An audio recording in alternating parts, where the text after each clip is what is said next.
Ici, c'est un compost ménager. Donc à partir des légumes de la cuisine et des feuilles qu'on va récolter dans la forêt. Donc ne jetez jamais vos feuilles dans les jardins. C'est précieux, c'est de l'or. Donc tu as une réserve de feuilles, tu as un bac dans lequel tu fais ton mélange.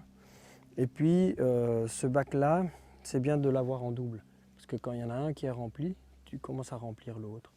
Et le troisième bac, ici c'est celui-là, c'est le bac dans lequel on va transférer la matière qui est prête. Mais nous, on fait l'opération en plus de tamiser le compost à ce moment-là. Donc on fait un tri, quoi. Donc ça peut être considéré comme pas mal de boulot. Par contre, si tu as un bac et un bac de feuilles, ça suffit. Tu mets toujours, tu remplis, tu laisses faire la nature, et puis voilà.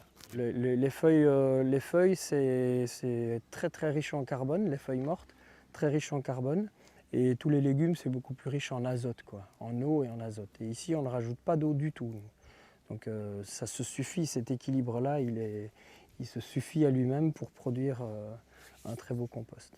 Donc en général, quand on vide un seau de légumes, on remplit un seau de feuilles, on le met, et en fonction des saisons, on rajoute encore des feuilles si c'est nécessaire, pour qu'il n'y ait pas trop d'humidité.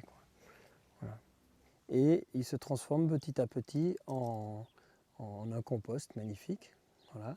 Ça c'est un stade de transformation, ce n'est pas encore suffisamment avancé. Et en quelques mois, environ 6 mois, donc on obtient ça. Voilà. Un joli joli compost. Donc à partir des légumes et des feuilles. Donc 6 mois, hop, la magie de la vie opère et voilà. Mais c'est déconcertant de facilité. Hein.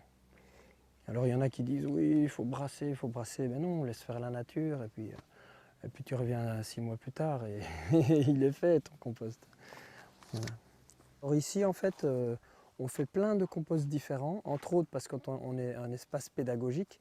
Donc par exemple pour les gens qui n'ont pas de jardin, on peut leur montrer un compost d'appartement, un lombricomposteur. On en a un ici et il nous apprend plein de choses. Donc on a des lombricomposts, on a des composts de jardin, que ce soit ménagers ou des plantes des jardins de manière générale. On a compost de toilettes sèches, gros compost en tas qu'on va faire en un seul coup. Donc ça aussi c'est différent. Et ces gros compost en tas là, en fait, vont nous produire une matière très rapidement. En 3 mois, voire 2 mois, on a une matière qu'on peut déjà amener dans les jardins.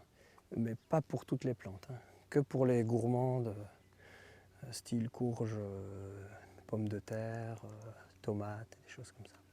Et donc on a plein de composts différents en fait.